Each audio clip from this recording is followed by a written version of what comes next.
Donc c'est un foutoir pas possible, ça pue, ça sent le camphre, ça sent le synthol.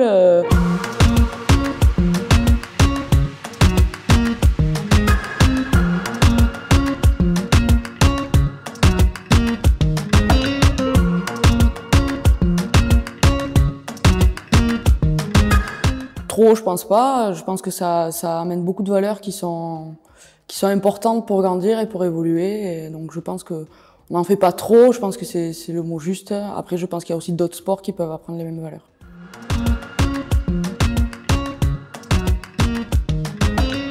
Moi, je suis venue, j'ai eu le choix, hein, mais ma famille est issue du rugby. Depuis que je suis née, je suis dedans. Toute ma famille était dans un petit club. Et du coup, j'étais, dès mon plus jeune âge, au bord des terrains, en train de regarder des matchs de série. Et du coup, automatiquement, j'ai suivi. Mon frère, qui est plus âgé, y jouait, donc j'allais avec lui à l'entraînement. Mon père était éducateur, donc j'ai suivi. Et dès que j'ai commencé à avoir l'âge, j'ai voulu moi aussi avoir ma paire de crampons et commencer à jouer au rugby. C'était à la Bastide-Beauvoir, un petit club là, en périphérie de Toulouse, à 30 minutes de Toulouse. Donc voilà, j'ai fait que suivre les pas de ma famille.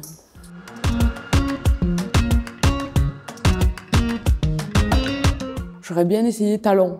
Voilà, j'aime bien le concept du talon, d'être enfermé un peu entre les deux piliers, de devoir ferrailler tout le match. Voilà, ça m'aurait bien plu. Après, sur des grosses mêlées, que ce soit en club ou au niveau international, bon, pas trop quand même. Mais plus, voilà, pour l'instant, ça me touche et tout. Sur les grosses mêlées qui s'écroulent, je suis bien contente de pas y être.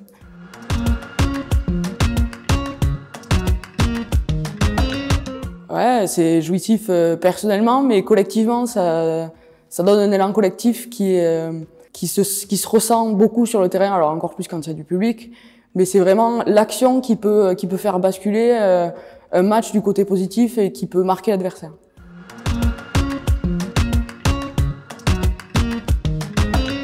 Je pense qu'il n'y a pas sur ça, il n'y a pas de différence. On est des êtres humains, on a du tempérament et quand ça peut arriver qu'il y en a une qui a un peu plus de tempérament qu'une autre et que ça démarre pareil que chez les garçons et puis là ça réfléchit pas à tirer les cheveux ou quoi que ce soit comme on peut l'entendre, ça fait comme tout être humain, quand on en prend une, on la rend ou inversement. Ça devient de l'instinct de survie là dans ces cas-là.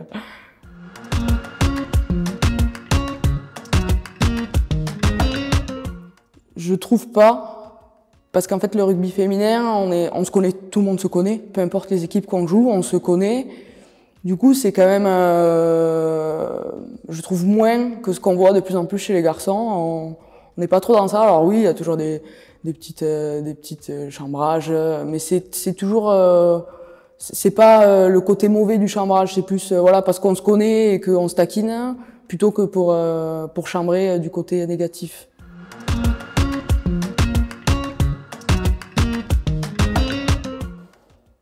Je pense pas. Je pense pas parce que, alors, on sait jamais, hein, on sait jamais ce qui peut arriver, mais je pense que nous, on a vraiment la sensation d'être privilégié, d'être là, et du coup, on est vraiment très sous contrôle. On veut pas perdre ce qu'on est en train de se construire, que ce soit en club ou en équipe de France. Donc, on va toujours pas se retenir, mais se contrôler sur des choses comme ça et faire tout ce qu'on peut pour que ça se passe le mieux possible. Donc pour l'instant, je vois pas comment ça pourrait tourner. Après, on sait jamais. Il peut se passer beaucoup de choses, mais pour moi, je vois pas comment ça pourrait arriver.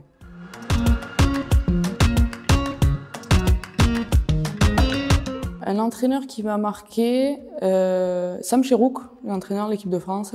Il va réussir à toucher l'émotion, il va réussir à nous remonter comme jamais. Et du coup, je trouve que dans ses paroles, il peut être dur, il peut être très bienveillant, mais je trouve qu'il arrive à avoir les bons mots au bon moment. Et du coup, ça peut voilà, nous faire basculer du bon côté. Et du coup, je trouve que malgré le fait qu'on ait souvent des matchs et tout ça, à tous les matchs, il arrive à toucher la corde sensible qu'il faut ou pas. Donc ça, je trouve que c'est fort de réussir à faire ça.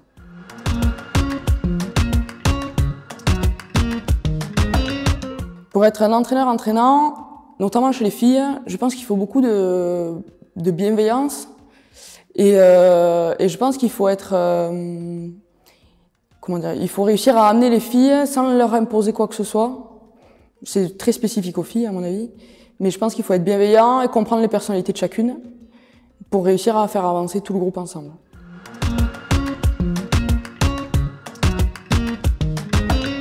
Je pense que ça le fait grandir dans le sens où on est beaucoup plus dans la psychologie chez les filles. Il faut pour faire quelque chose, on a besoin de le comprendre. On pourra pas faire un exercice juste parce qu'on nous le donne. Il faut qu'on comprenne les tenants et les aboutissants de l'exercice, pourquoi on le fait. Et du coup, je pense que ça pousse les entraîneurs à avoir une réflexion beaucoup plus profonde, plutôt que de dire vous faites un 3 contre 2 et faites-le. Nous, il faut comprendre mais pourquoi on le fait comme ça, pourquoi elle fait ça. Et je pense que ça pousse les entraîneurs à avoir des réflexions plus profondes sur leurs exercices et du coup à s'auto-interroger eux-mêmes sur leurs exercices ou autres. Donc je pense que pour eux, c'est quelque chose qui doit les aider, ça. Enfin, qui doit les aider. Sur le coup, ça doit leur poser problème. Mais après, une fois que l'expérience est faite, avec le recul, ça doit les aider d'arriver à faire ça.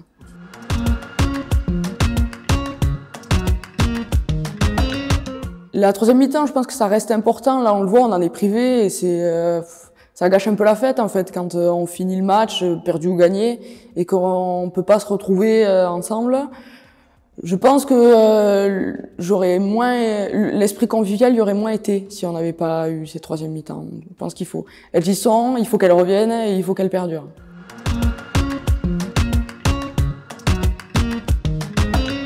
C'est dur. Franchement, je pense que c'est dur pour tout le monde. Il y a toujours une période où on a un peu moins envie, il fait un peu trop froid, et le terrain il est un peu trop mouillé. Mais je pense que c'est la beauté du sport collectif, c'est-à-dire que si on le fait pas pour nous, on se doit de le faire pour les autres qui font l'effort de le faire. Et du coup, quand moi j'ai pas trop l'envie, je vais faire l'effort pour le groupe et la semaine d'après, ça sera pareil pour une autre fille. Et du coup, c'est je pense sincèrement que je serais dans un sport individuel avec le froid qu'il fait, je serais peut-être pas sortie hier soir. Mais là, pour le collectif, je le fais. En plus, je le fais avec plaisir. Et je pense que ça tourne. Une fois, c'est une fille qui a un petit coup de moins bien et elle le fait pour le groupe et ainsi de suite.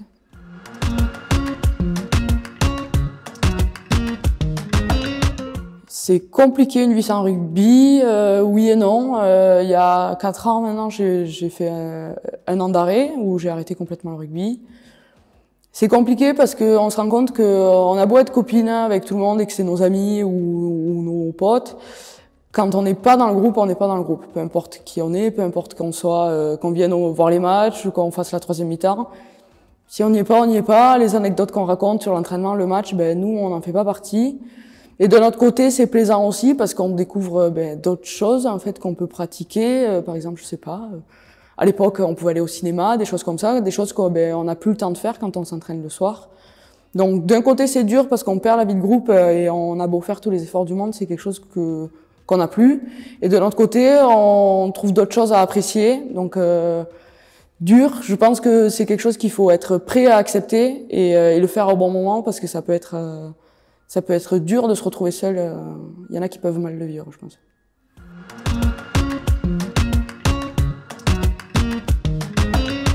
Je pense que l'expression qui nous va le mieux, nous, on peut pas dire ça, mais on peut dire qu'on a du cœur. Et c'est pareil pour les garçons, hein. Mais je pense que effectivement, il faut du cœur et un gros cœur pour pouvoir pratiquer, de pouvoir s'infliger des séances d'entraînement, pouvoir s'infliger des matchs de 80 minutes qui sont durs de la première à la 80e. Je pense qu'il faut avoir beaucoup d'envie et un gros cœur pour pouvoir réussir à tenir et à accepter ça.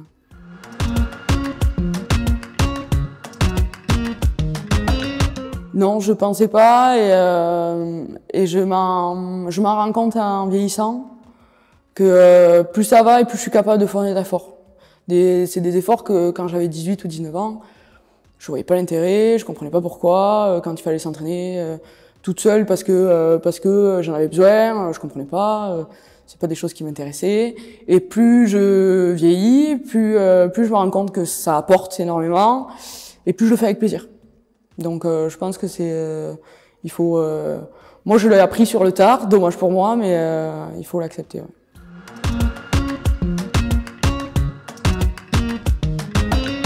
Pour moi, un vestiaire de rugby, c'est souvent en béton, c'est souvent des bancs en bois, il fait souvent froid, ça sent pas forcément bon, c'est pas l'endroit le plus propre du monde. Mais c'est là où se passe beaucoup de choses et je pense que quand on connaît pas ce qui s'y passe dedans, c'est quelque chose qui peut attirer les curiosités. Et je pense qu'il faut l'avoir vécu pour comprendre ce que c'est investir. Pendant les matchs, c'est quelque chose où on aime bien y être un peu avant. Il y en a une qui écoute la musique, l'autre elle se fait masser. C'est quelque chose où on se sent bien dedans. C'est un peu notre cocon, on est tout ensemble et on sent que à l'instant T dans le vestiaire, il peut pas nous arriver grand chose.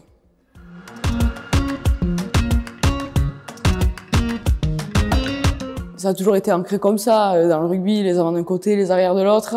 Moi, j'ai la chance d'être un peu entre deux, donc je veux voir un peu ce qui se passe des deux côtés. Je pense que les avants, il faut un peu leur parler dans le bec et que ça réagisse. Et chez les arrières, on est plus sur de la stratégie, du technique. Donc c'est vraiment deux salles, deux ambiances, quoi.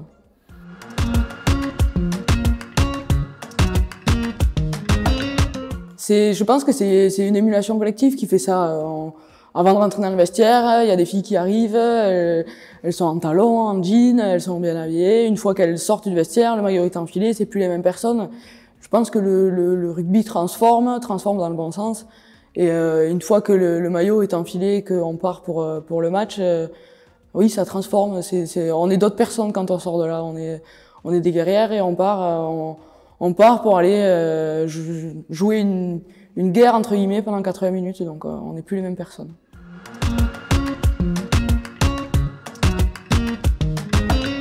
Ça, je pense que c'est un besoin qu'on a parce qu'on sait que ça va être dur et on sait qu'on a besoin les unes des autres.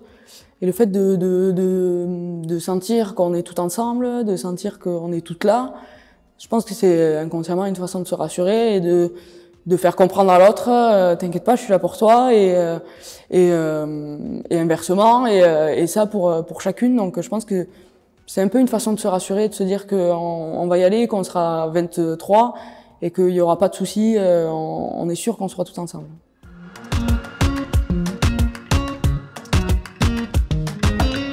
Je pense que le discours du coach est important. Je pense aussi que le discours des leaders, capitaine ou autre leader, a son importance. On sait très bien que ce qui se passe, c'est entre nous et que ce sera les 15 titulaires plus les filles qui vont rentrer. Ça va être à nous de le prendre en main. Donc, j'apprécie les discours des coachs, mais j'apprécie d'autant plus les discours des leaders parce que c'est nous et on sait que le coach peut faire tout ce qu'il veut. C'est à nous de nous prendre en main et c'est à nous de faire le job. Donc je pense que, j'aime l'approche du coach et j'aime aussi l'approche des leaders qui eux, sont vraiment au cœur du terrain et on sent que voilà, si une leader on sent qu'elle est plein gaz et qu'elle arrive à emmener tout le monde, tout le monde va suivre.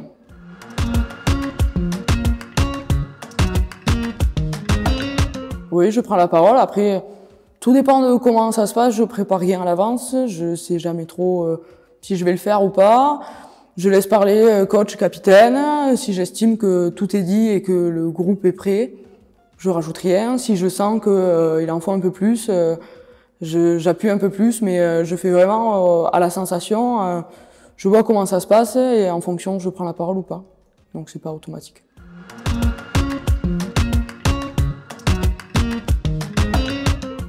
J'aime l'avant-match.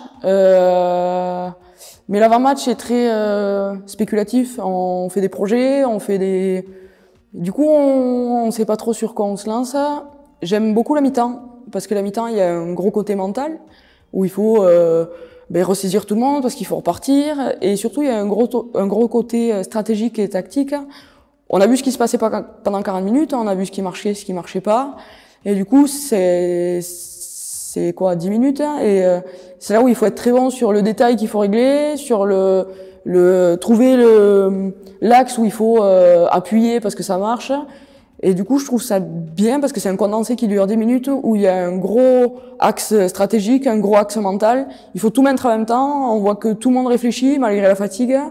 Tout le monde se met en ébullition pour trouver les solutions. Et malgré la fatigue, on voit que on y arrive et voilà. Des fois, ça marche pas, c'est pas les bonnes stratégies. Mais j'aime bien ce moment-là où il faut réussir à tout réguler, tout en continuant de motiver tout le monde. Donc, je trouve ça vachement intéressant.